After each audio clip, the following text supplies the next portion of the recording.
ዘር ከሌለ ምርት የለም። የብልጽግና ዘር ሐሳብ ነው። ሐሳብን መቅዳት ብዙ ጣጣ አመጣብን። ምክንያቱም የተቀዳ ዘርና አረም የተቀላቀለ ስለሆነ እኛን የመሰለ የኛን የሚቀይር ለኛ የሚሰራ ዘር መቅረጽ ችለናል። ያን መንግስታዊና የጋራ አድርገን ብንሰራበት ለውጥ እናመጣለን። ሐሳብ አልቦነት ወደ ሐሳብ ሉዓላዊነት መሻገር አለበት። ሐሳብ አልቦ ማለት ምን ማለት ነው?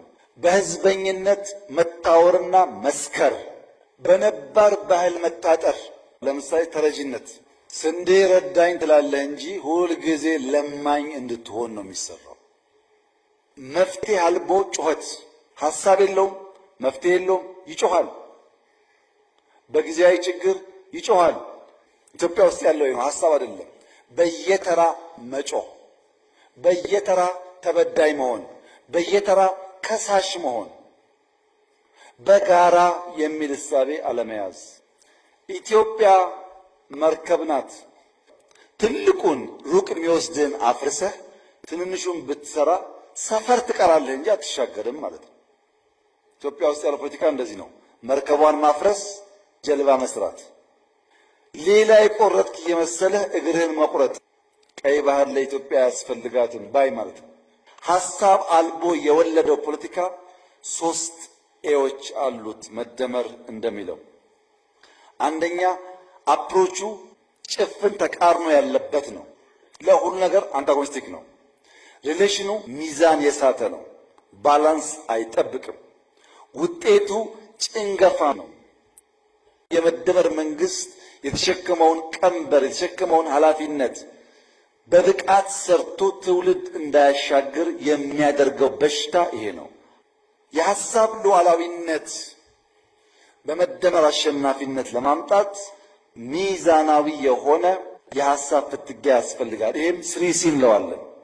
ኮኦፕሬሽን ኤንድ ኮምፒቲሽን፣ ትብብርና ፉክክር በሚዛን፣ ኮንሲስተንሲ ኤንድ ኮሚትመንት፣ ያዝ ለቀቅ ሳይሆን ሂደቱ መርህ ላይ የተመሰረተ የማይቆራረጥ የሚቀጥል መሆን አለበት።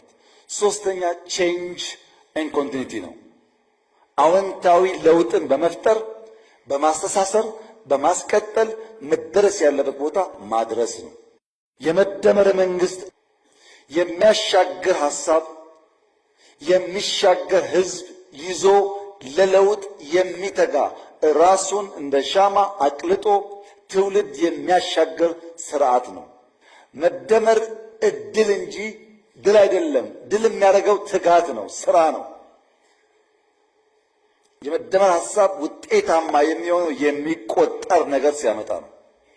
ለዚያ ደግሞ ትጋት ይፈልጋል። ሐሳብ አልቦን ገርቶ ለብልጽግና ተሰናስሎ የሚሰራው መንግስት ቀመር ትሪሊዮን ነው።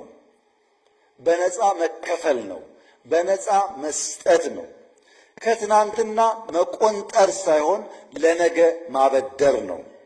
ለነገ በማበደርና ወረት በማቆየት የሚሰራ የበለጸገ የሚሸጋገር ሀገርና ትውልድ ይፈጠራል። ሰውን የማትረፍና ገንዘብ የማድረግ ብልሃት በውስጣችን ያሉ ከውጭ የምንሸከማቸውም ሰዎች ሰውን ማትረፍ ብልጽግና የመደመር መርህ ስለሆነ ነው። ሰላምና ብልጽግና የመደመር ቀመር ፍሬዎች ናቸው። ሐሳብና ሰው፣ ሰውና ተቋም ማገናኘት ነው የመደመር ቀመር። ሐሳብን ከሰው ሰውን ከተቋም አስተናስለን ውጤት ስናመጣ ማለት ነው። ይህም በማድረግ በዚህ ቀመር ሐሳብ አልቦነትን ገርተን የመደመር መንግስት ጫንቃ ላይ የተጫነውን ኢትዮጵያን ከአረንቋ አውጥቶ ወደፊት የማሻገር ተጋድሎ በብቃት እንድንጋደል ለኔ ብቻ ሳይሆን ለኛ ከልካይ ሳይሆን አስቻይ እሳቤ የያዘ አመራር ይፈልጋል። ይህን ማድረግ ከቻል የሚቀጥሉት 5-6 ዓመታት ካለምንም ጥርጥር ኢትዮጵያን ሌላ ምዕራፍ የምናይበት ይሆናል። ኢትዮጵያ ትበለጽጋለች፣ ጥርጥር የለውም።